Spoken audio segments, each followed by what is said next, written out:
All right, we've spent a few days talking about what the public thinks. We've been talking about political ideologies and the ways people participate, and mainly the ways that the things that people believe about politics. And so now we're going to spend the next couple of days talking about how that influences policy making. So, what we're going to do first today is we are going to just run through the policy making process, which we mostly have already covered because we've gone through all the branches of government and stuff. But we're going to just kind of run through the steps in the policy making cycle and talk about who's responsible for what. The most important part of our day, the objective today, we're going to describe the steps in the policymaking process. We're going to go through a few steps, kind of a ongoing cycle that goes on constantly. We're going to describe those steps. We're going to talk about who is responsible for those steps. And once we do that, we will be able to explain the influence of political ideologies on different types of public policies. So, what we're going to look at today, we're going to make sure we can answer the question, how is public policy made? All right, step one in the policy making process is setting the agenda. We want to take a look at agenda control. So we'll talk about the policy agenda and who is able to impact that. And what we see in the picture here, you guys probably recognize Bernie Sanders, a senator, and he is on a TV show called Meet the Press. This is a show that comes on NBC, regular old TV, every Sunday morning, and is a chance where journalists are always every week like interviewing political officials, sometimes members of the president's administration, sometimes members of Congress, and these political officials go on the show so that they can talk about what issues the government should be dealing with, and that's an example of agenda control. We see another example here. Here's President Biden sitting down for an interview with 60 Minutes. So political officials do this all the time. They want to access the public, and they use the media to do that. They want to get their message out there so that they can convince the public that they are dealing with the most important problems first. So our first step in the policymaking process is figuring out exactly what policies we need to deal with first, like which policies need to be made.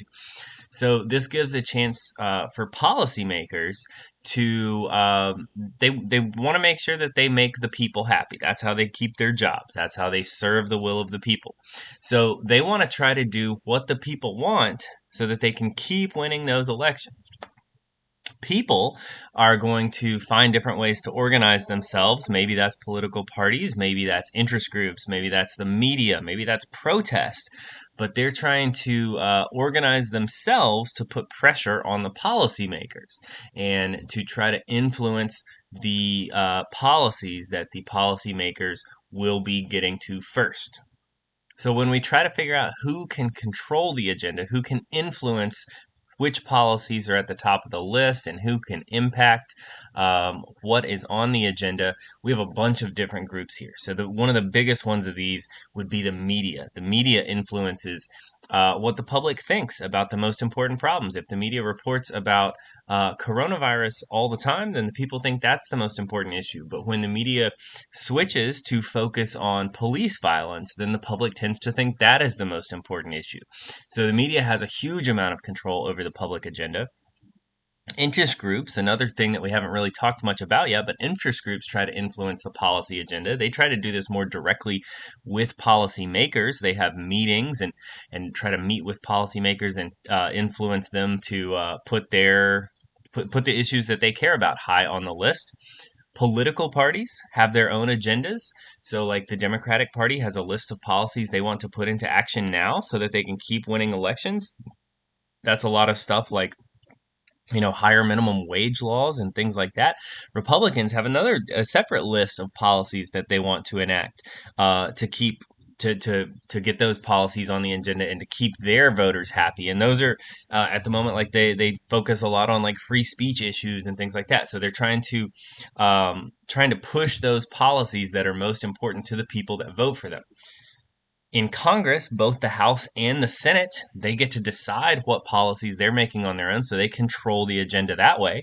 And they're not always on the same page, particularly if we have different parties in charge. The House may be focusing on one thing and the Senate doing another thing. The president recommends a policy agenda in all of his public appearances, and especially at the State of the Union address. The president tends to spell out what he thinks the plans ought to be for making policy for the rest of the year. The courts are in control of their own agendas, like the Supreme Court decides which cases they're going to hear and what issues they're going to decide on. And then there's the public. That's, all of us. We put pressure on the government to add something to the policy agenda or to move something up the agenda. We pressure the government to deal with the most important problems that we see. All right, the next step in the process, we have to formulate the policy. We have to come up with ideas, actually design the policy. And so, what you see in the picture here, this is a part of Congress, but this is, if you remember way back, this is a committee, right? The Congress breaks down into smaller, specialized groups where they can actually get some work done, actually work on policy ideas and work out the details of the law. So let's look at policy formulation, how the policies get, how the ideas come together, and how those actually move forward. So policy formulation is a little bit different than agenda control. In when we're talking about controlling the agenda, we're mostly trying to identify which problems to solve. And policy formulation is more like when a person has an idea to solve the problem. So when we're talking about formulating policy, we're talking about ideas for the policy being introduced into the kinds of places where it can move forward. So those ideas may come from the public. They may come from linkage groups like political parties or interest groups. They may come from public officials. But policy formulation is about getting the ideas into the right places so that they can move forward. So then we're looking at policy making bodies like Congress or the president, and they each have their own process to create policies, which we've already dealt with. When we studied Congress, we went through the whole process of how they make a law. And when we looked at the president, same thing. We looked at the different options that the president would have to turn their policy preference into action. All right, so who is it that actually impacts and influences policy formulation? A lot of the same groups here. We have interest groups. Interest groups will form about particular policies and they'll suggest solutions to problems that they see.